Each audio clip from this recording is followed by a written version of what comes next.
O que um hormônio masculino super importante tem a ver com alguns dos maiores riscos à saúde que milhões de pessoas enfrentam hoje em dia? Nesta análise, a gente vai mergulhar fundo na surpreendente conexão entre a testosterona e a chamada síndrome metabólica.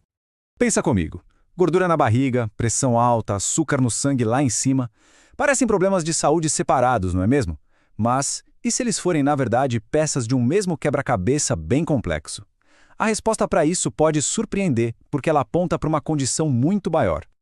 Essa condição é a síndrome metabólica. E a melhor forma de entender não é pensar nela como uma doença única, mas sim como um grupo de maus elementos que se juntam. Sozinhos, eles já são um problema. Agora, juntos, aí eles aumentam e muito o risco de complicações bem sérias.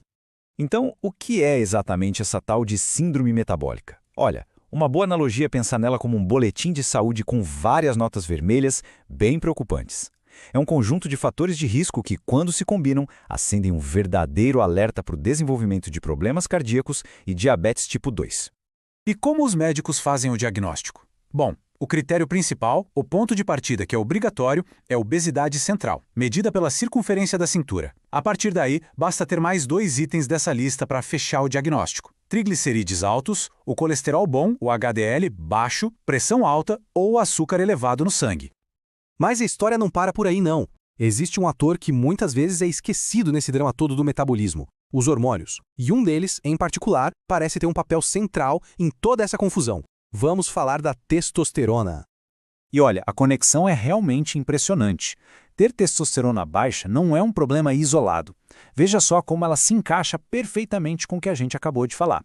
Ela está ligada à obesidade abdominal, à resistência à insulina, que é o que bagunça o açúcar no sangue, e à dislipidemia. Esse é o nome técnico para aquele desequilíbrio nas gorduras do sangue, como colesterol e triglicerídeos. É um verdadeiro efeito dominó. E isso não é só teoria, viu? A ciência confirma essa ligação de forma bem clara. Vários estudos mostram uma relação direta. Ganhar peso está associado a uma queda nos níveis de testosterona. A boa notícia, o contrário também é verdade. Perder peso pode ajudar a recuperar esses níveis. Então, o ponto crucial aqui é entender que essa relação é uma via de mão dupla. A obesidade pode derrubar a testosterona, e a testosterona baixa, por sua vez, pode dificultar o controle do peso. Isso acaba criando um ciclo vicioso que, muitas vezes, é bem difícil de quebrar. O que nos leva à pergunta de $1 milhão. Se a testosterona baixa faz parte do problema, será que a reposição desse hormônio poderia ser parte da solução?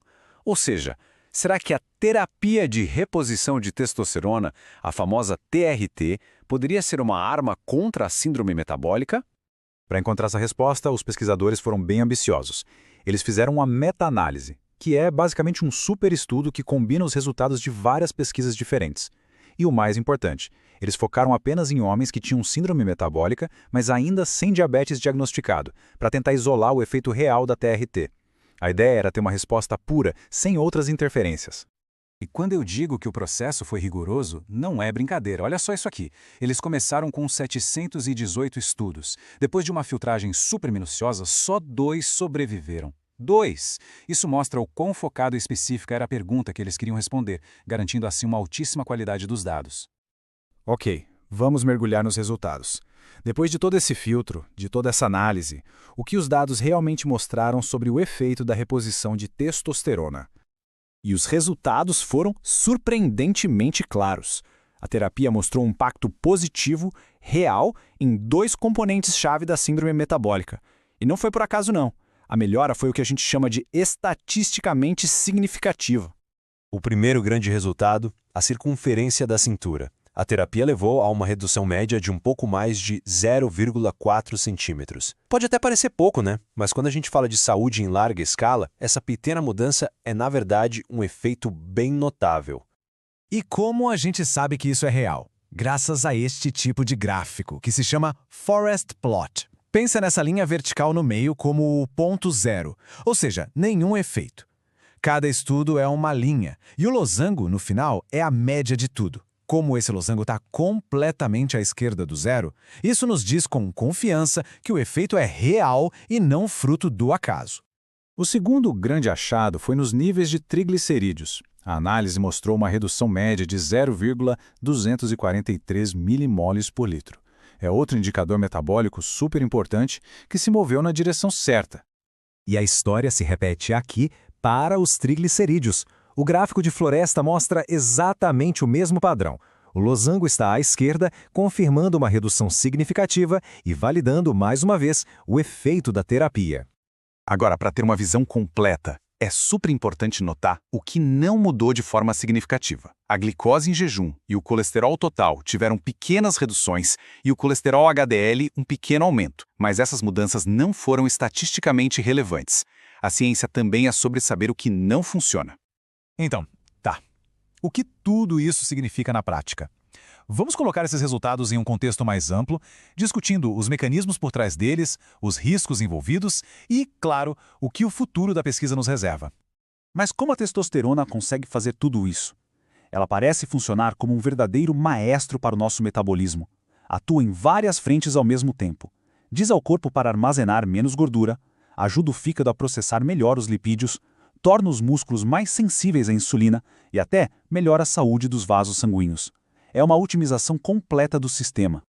Mas, e este é um mas bem grande, é crucial ter uma visão equilibrada. A TRT não é uma pílula mágica. Existem riscos sérios como o aumento da viscosidade do sangue, que eleva o risco de coágulos, problemas de fertilidade e preocupações com certos tipos de câncer. É por isso que a decisão de iniciar essa terapia é sempre complexa e precisa ser feita com um acompanhamento médico muito rigoroso. E os próprios pesquisadores são bem cautelosos. Eles fazem questão de destacar que a principal limitação desta meta-análise é o número pequeno de estudos que foram incluídos. Este é um passo promissor, claro, mas ainda estamos no começo do caminho. Mais pesquisas são cruciais para confirmar esses achados e, quem sabe, desenvolver tratamentos seguros e padronizados. E isso tudo nos deixa com uma pergunta fundamental para o futuro. À medida que a gente vai desvendando essas danças hormonais tão complexas, será que estaremos mais perto de criar terapias mais inteligentes e personalizadas para combater a síndrome metabólica? A ciência deu um passo promissor. Agora, a gente aguarda os próximos. Obrigado por acompanhar esta análise. Olá! Eu sou o seu cérebro e hoje vou apresentar a vocês a minha equipe incrível, os hormônios. Ei, adrenais! Obrigado por nos prepararem para a ação com cortisol e adrenalina. Vocês são demais! E vocês aí embaixo, testículos. A testosterona que vocês produzem é fundamental para o desenvolvimento e energia. Sem essa comunicação constante, nada funcionaria direito. Lembre-se, cuidar da sua saúde é cuidar desse time.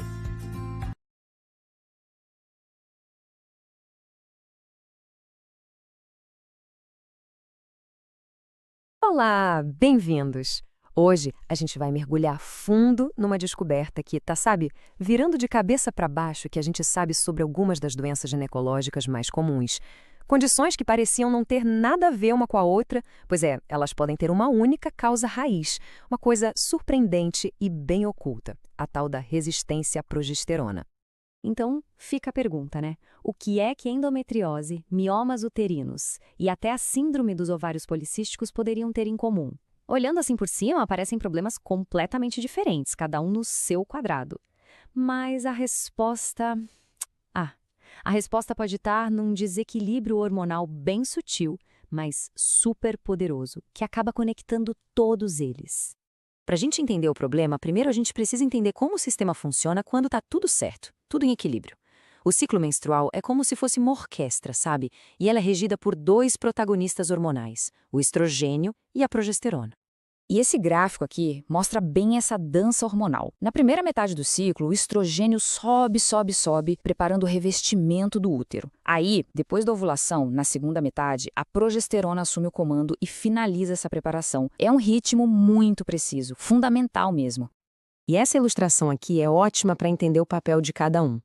Vamos pensar no estrogênio como construtor. A função dele é essa, construir, promover o crescimento, a proliferação do endométrio. Já a progesterona, ela é a gerente.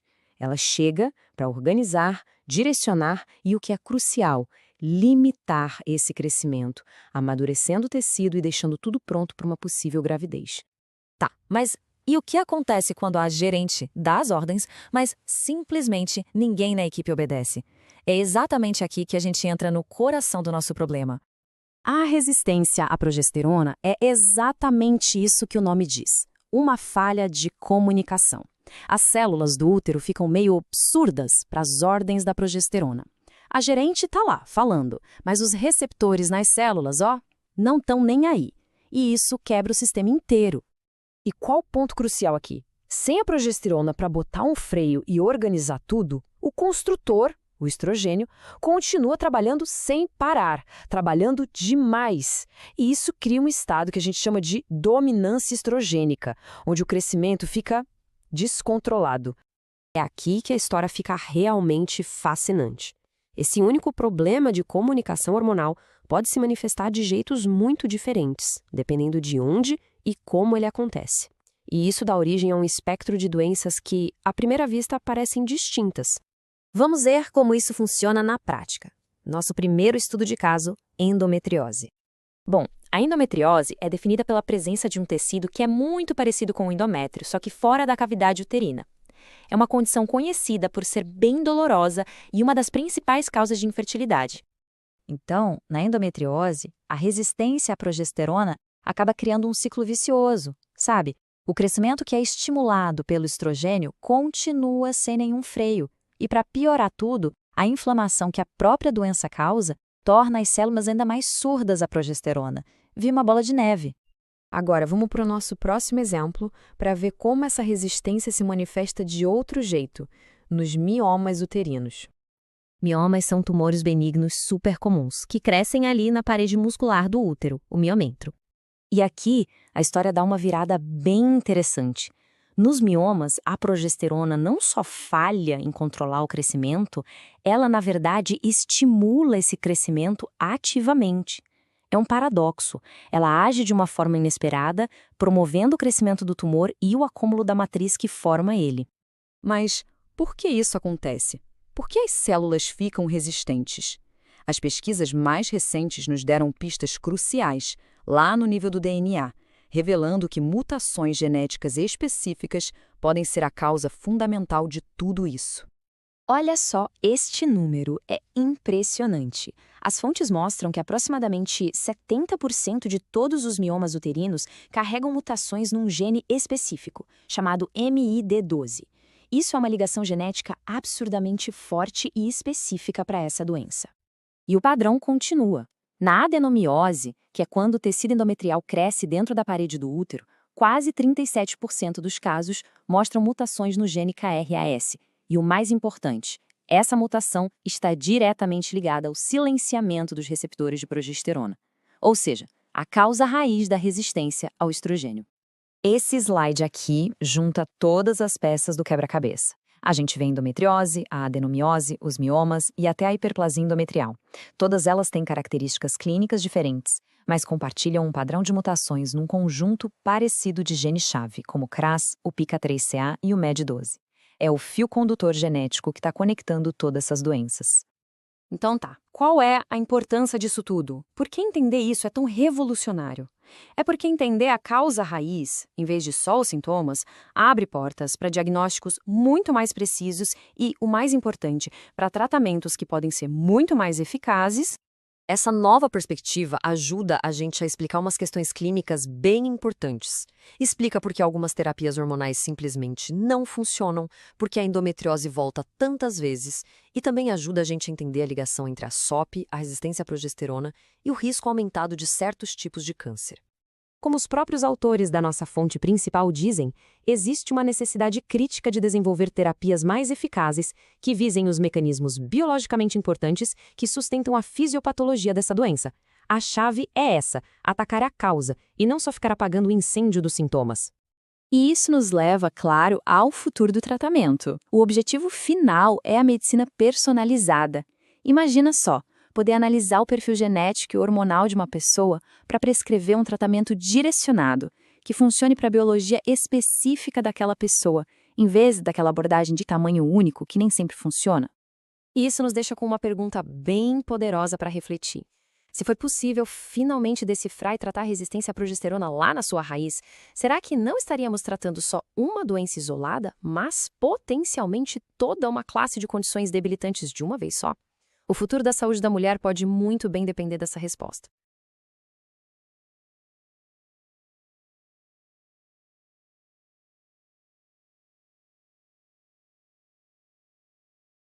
Olá! Você sabia que a sua saúde começa com o equilíbrio dos seus hormônios? Vamos falar sobre o poder das mulheres. O estrogênio e a progesterona não são apenas para a reprodução, eles são o combustível para sua energia, humor e até para seus ossos. Hormônios equilibrados significam um corpo inteiro e forte, pronto para qualquer desafio do dia a dia. Cuidar da sua saúde hormonal é um ato de amor próprio. Sono, alimentação e menos estresse fazem toda a diferença. Mantenha seus ovários felizes e sua vida será muito mais forte. Até a próxima!